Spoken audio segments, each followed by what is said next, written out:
శ్రీశైలానికి వెళ్తే ముందుగా ఈ స్వామిని దర్శించాలి అంటారు. ఆయన ఎవరో ఈ వీడియోలో తెలుసుకుందాం.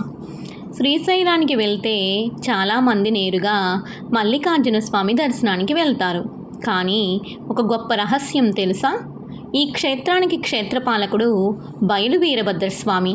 గుడి లేకుండా ఆకాశమే కప్పుగా ఉన్నాడు. కాబట్టి ఈయనకు బయలు వీరభద్రస్వామి అని పేరు వచ్చింది. శ్రీశైల క్షేత్రాన్ని కాపాడుతూ నిలిచే మహాశక్తి ఈ స్వామి. పురాణ విశ్వాసం ఏమిటంటే, మల్లికార్జున స్వామి దర్శనం చేయాలంటే ముందుగా బయలు వీరభద్రస్వామిని దర్శించాలి. మనలోని అహంకారం, దోషాలు తొలగించి తర్వాత శివదర్శనానికి అనుమతిస్తాడట ఈయన.